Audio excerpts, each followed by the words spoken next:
Barbecue season is in full swing, and if you're looking to make a patriotic burger, how about my red, white, and blue, B-L-E-U burger?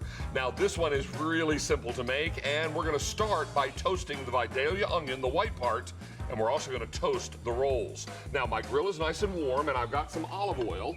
So what we're going to do first is just brush some olive oil onto these large pieces of Vidalia onion.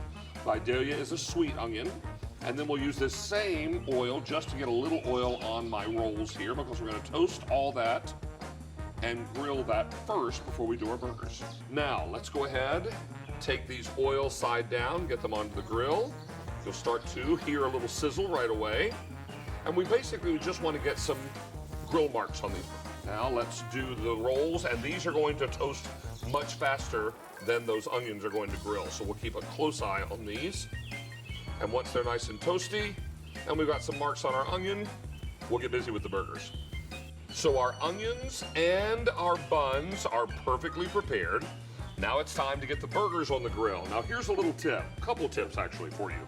If you want to make sure that these burgers don't puff up like little balls on the grill, take your thumb and make a little indentation in the burger. This is going to keep the burger from puffing when you get it on the grill.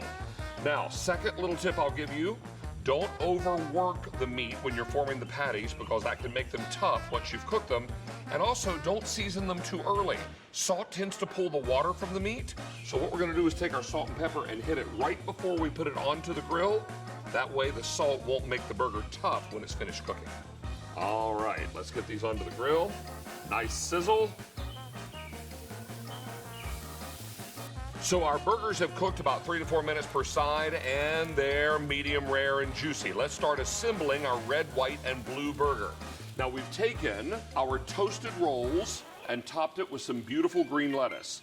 Now we're going to take each of the grilled onions and start building each of our 4 red, white, and blue burgers. Then a big slice of tomato.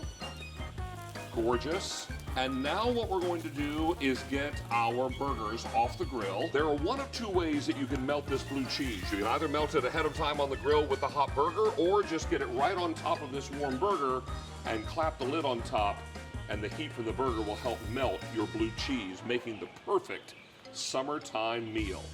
And now get those toasted lids and get them right on top. It's my red, white, and blue, B-L-E-U burger.